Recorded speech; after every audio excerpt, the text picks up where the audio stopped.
Hi there, and thank you so much for clicking on this video today. If you're new to this channel, my name is Kaylee and I'm a beauty and fashion photographer based near Sydney, Australia. And in the last couple of years, I started this channel to talk about all things creative, freelancing, and business-wise because I love this stuff and felt like I needed a whole new YouTube channel to talk about it. And in today's video, we're going to be delving into another social media topic, and it's going to be all about YouTube. Specifically, what I'd do differently if I was starting a YouTube channel in 2023. So for those of you who don't know, I have another YouTube channel and it's called Kaylee June. I've been running that for around 9 years now, and it's mainly all photography tutorials and retouching tutorials, etc. And as I said, I have been working on that channel now for nearly a decade, and there's definitely a lot of things I've learned about YouTube during that time frame. There has been a lot of mistakes that I've made, and there's definitely a lot of things that I've picked up as I've gone along, and I really wanted to compile all of them into this video today and really talk about what I'd do differently if I had to start from scratch again this year and start a new YouTube channel. So for those of you who are looking at starting a YouTube channel, this video might be of interest to you, and hopefully it'll really help you think about some of these things and how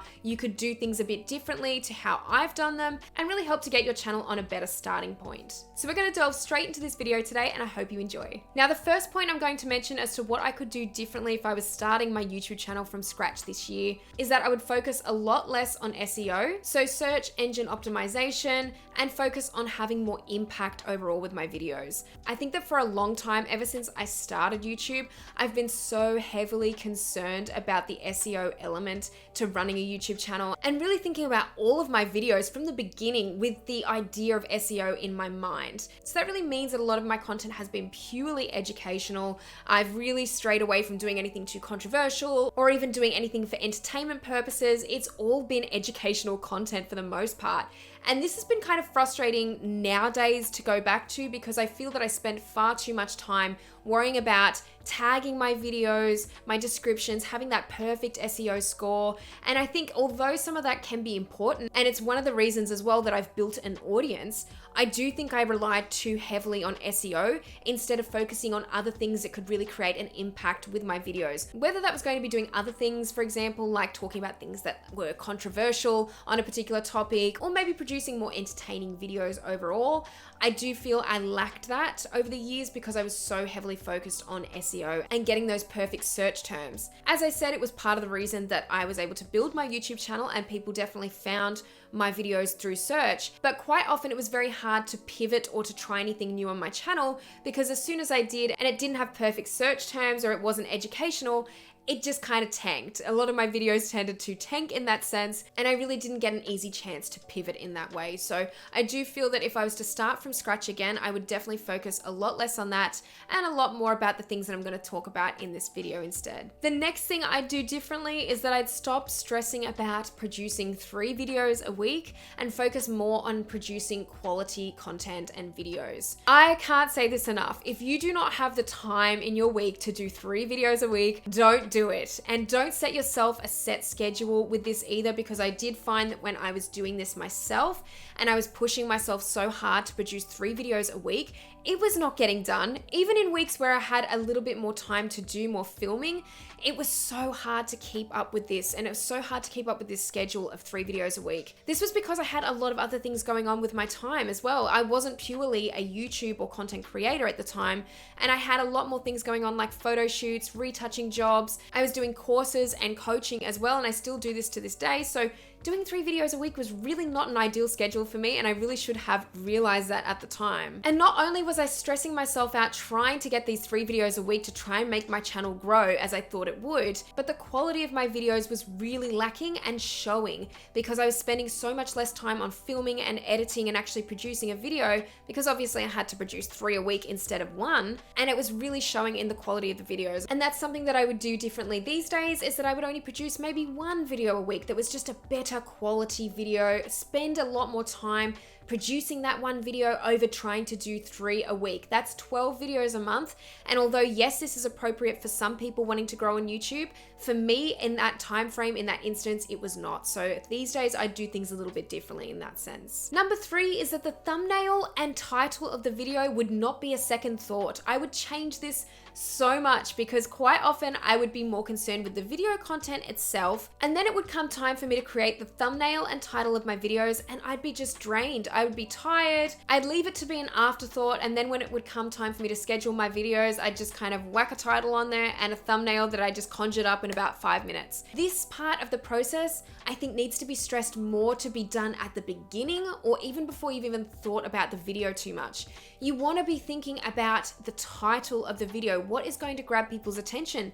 You're going to be thinking about the thumbnail more so, and specifically what people want to click on and the visual element to that in creating a thumbnail. What do people want to see? What do people want to watch? That is really tied into that, and I think I would spend much more time focusing on that these days rather than the actual content and the video itself. Of course, you want to have quality content in the video as well, but you can have the best video in the world, and if you do not have a good enough title or thumbnail for people to click on and actually see that content, unfortunately, it's going to be seen by no one. So that's definitely something I would change if I was starting a YouTube channel from scratch in 2023. The fourth point is that I'd be caring a lot less about AdSense and more about how to scale my business overall. One thing I've learned with YouTube over the years is that AdSense, unfortunately, is not going to be that savior for you when it comes to income. It's a great aspect to have as a bonus, and I think that that's how it should be treated, as a bonus to having a YouTube channel.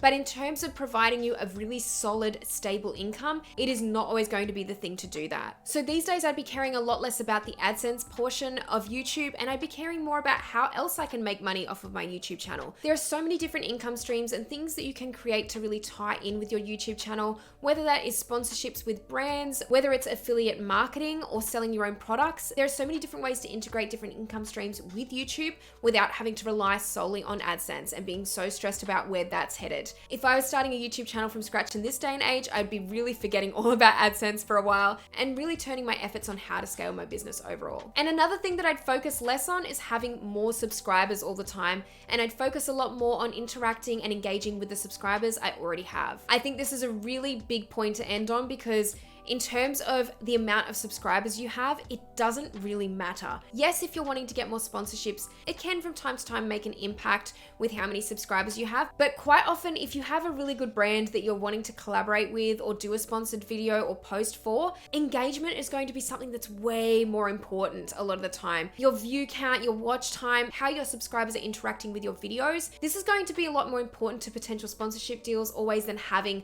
100,000 subscribers or 200,000 or 1 million.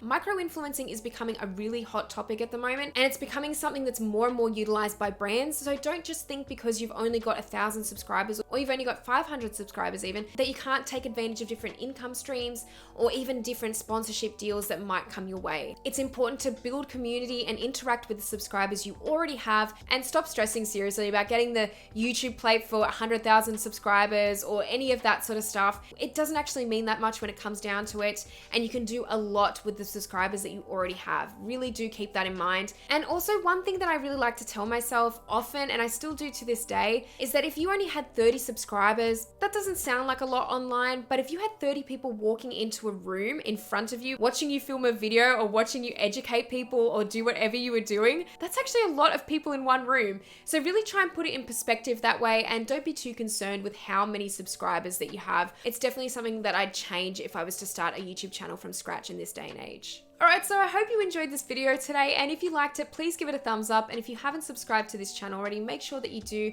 I'll be posting a lot more videos like this one in future. Let me know in the comments section down below what you guys want to see on my channel. I'm always interested to hear if there's any more topics that you want me to talk about in particular. I'm always open for requests. But thanks again so much for watching this video, and I'll see you in the next one.